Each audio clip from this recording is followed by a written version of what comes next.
Nais umanong iapila ng kampo ni Will Navarro ang kanyang 3-year ban sa PBA matapos piliing maglaro sa ibang liga noong nakaraang taon. Binunyag ng international player agent na si PJ Pilares ang kanilang plano na makipagkita kay PBA Commissioner Willie Marcial at sa Board of Governors para humiling ng magpapaubaya at malaking pagbaba ng multa.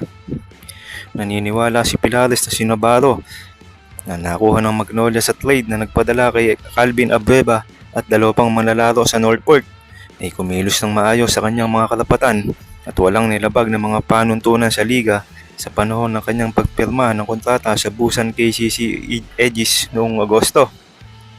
Gayunpaman, ang Tiempo ay nakakulong sa kanya ng direkta sa ilalim ng anino ng isang bagong pinapatupad na 3 taon ban sa mga rookie hopeful at mga manlalaro na pumirma sa mga kupunan sa ibang mga liga habang may mga kasulukuyang alok sa kanilang mga PBA team. Ang agresibong policy shift ng liga ay na-trigger noong Hulyo matapos tanggihan ng athletic queenman na si Jamie Malonzo ang alok para sa 2 taong extension ng Barangay Ginebra para pumirma sa Kyoto Hanaris sa Japan B-League.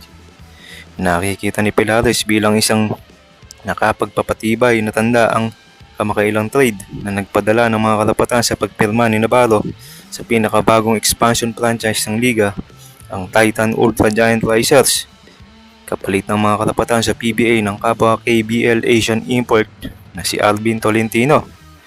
Naglaro si Navarro ng isang season kasama ang Busan bago naghiwalay ang dalawa sa pagtatapos ng season. Ngunit may 2 taon pa ring tatakbo ang PBA ban ng dating Ateneo standout. Kung sakaling hindi magtagumpay ang plano, 2 years pa ang aantayin ni Will Navarro bago matapos ang 3-year ban niya sa PBA.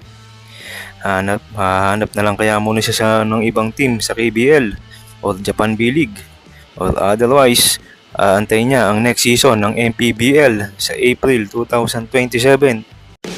Kamusta mga idol? Sports Zone PH para sa sports news and update. Kung bago ka pa lamang dito sa channel ko, pindutin mo na ang subscribe button at notification bell para lagi kang update sa mga sports news.